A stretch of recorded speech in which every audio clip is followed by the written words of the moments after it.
वो आपके सामने आ गए। कुछ ही दिनों के बाद ये सबको अपने कर्मों की सजा मिलने वाली है, ऐसा विधान बन चुका है।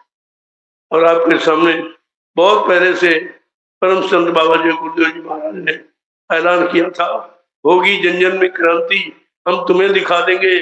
सब लोग लग रहे हैं आपस में, हम तुम्हें दिखा देंगे। हिंदू मुसलमान लड़ जाएगा, ये जातियां लड़ जाएंगी, आपस में मतलब यानी सब टकरा जाएंगे, एक दूसरे के जानलेवा हत्यारे बन जाएंगे।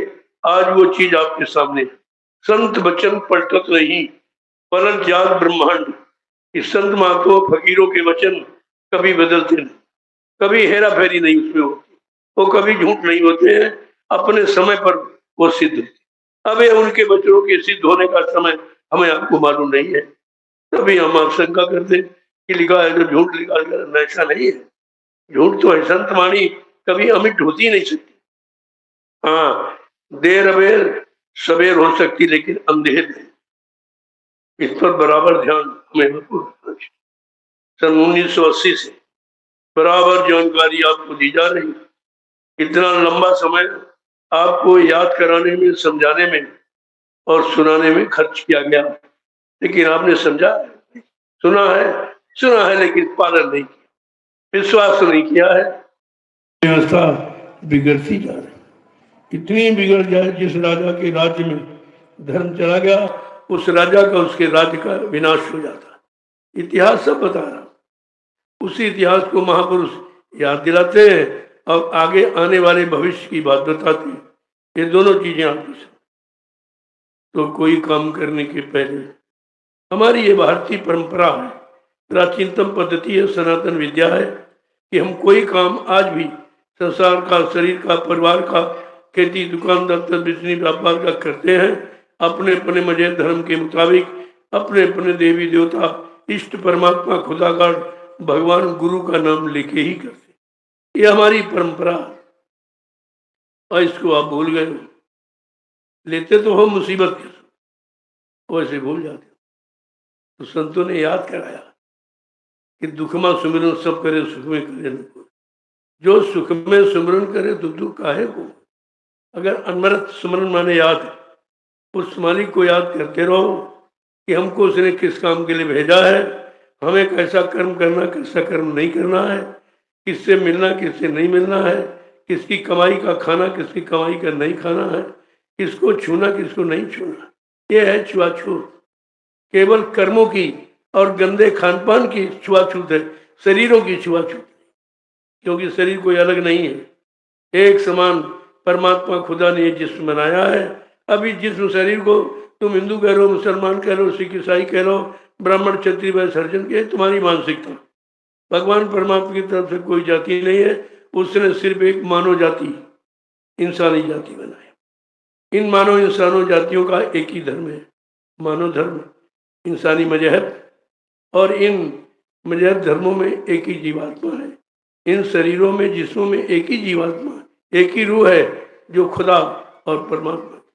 उसने तो कोई भेद नहीं रखा, भेद तो आपने बनाया, और आपकी बनाई व्यवस्था जो भेद में पली है, सनी है, उसी से हम सब लोग परेशान। तो ये दीपावली का, खुशहाली का, लेकिन खुशहाली तो कहीं है नहीं, चारों तरफ दुखी दुख है, चारों तरफ रोने की आवाज आ रही, मार काट की आवाज आ रही, यानी झूठ, छल कपट, बेईमानी, हिंसा, असुरक्षा की आवाजें आ रही। तो फिर ये दिवाली कैसे? दिवाली नहीं, हमारा सबका दिवाला निकल गया, दिवाला निकल गया, और अब भी नहीं समझ पाए हो।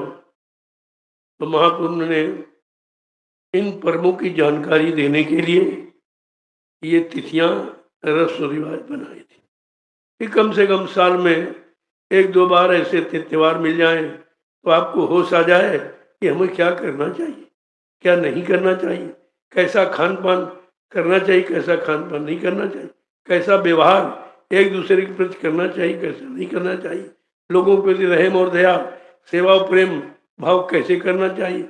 इन सब चीज़ों को लाने के लिए, मानव जीवन को सार्थक बनाने के लिए ये ऋषि मुनि महात्माओं की व्यवस्था थी कि उन्होंने इंसान को जानकारी देने के लिए ये तरह तरह के तिथि, त्योहार, रस्म रिवाज तैयार किए। आज तक किसी विद्वान ने ढूंढा है? किसी विद्वान ने खोजा है? खोज के आपको बताया है कि वो परम प्रकाश कहाँ है, वो कैसे मिलेगा, अब कि उसकी जानकारी किसको है? किसी ने आपको नहीं बताया।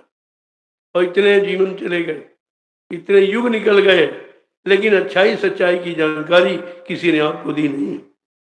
जब रामचरितमानस को पढ़ोगे, जो संतों की रचना, ये किसी कथावाचक, किसी जो अक्षर ज्ञानी का ये लेख नहीं है, ये शब्द ज्ञानी का, जिसने अपनी रूह जीवात्मा को जगाकर अंतर में जो राज और रहस्य देखा और पाया, प्रकाश भी पाया और उसका मतलब यानी आवाज भी सुनी।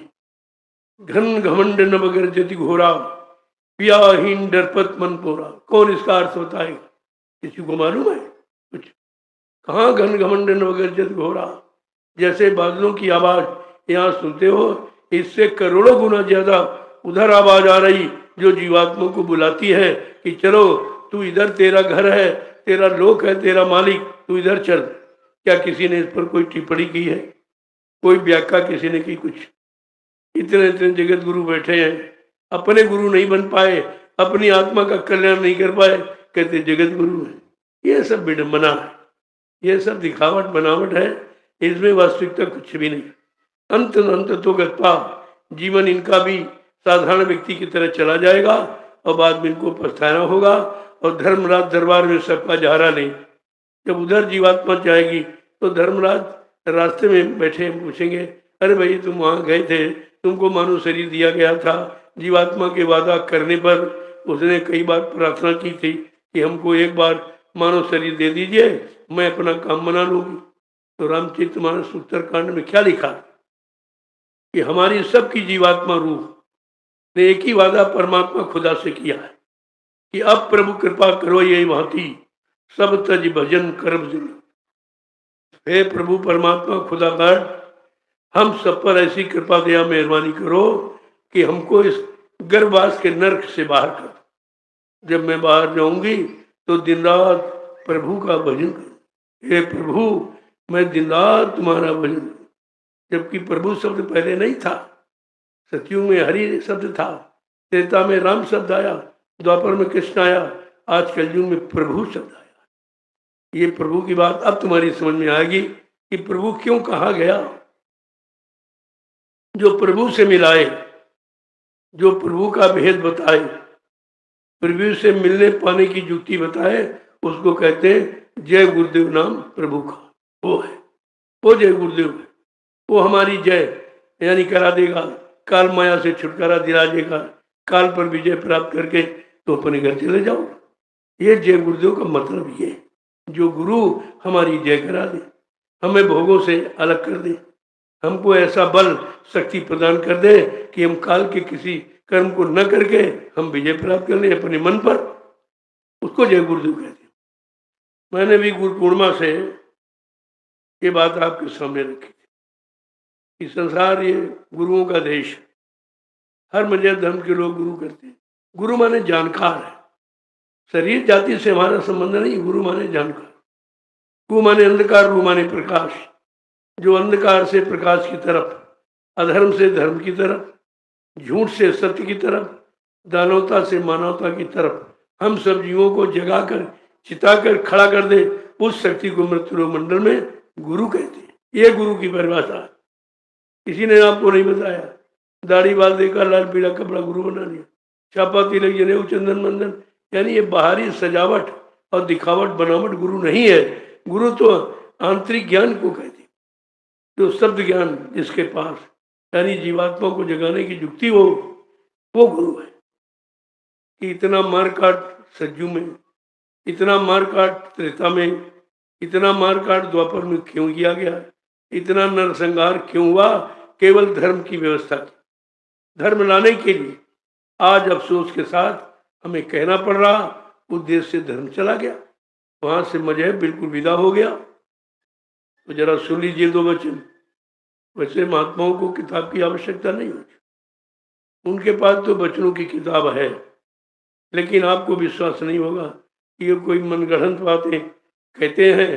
तो जरूर संतों के वचनों के प्रमाण ले दिया, सभी संतों ने कहा और सबने इस पर विचार किया लेकिन विचार तो सबने किया, लेकिन सर्व विचार किसे, जिसको सब मानते। एक मत तो बहुत है, लेकिन एक सर्वमत है, जिसको सारे मत वाली मानती।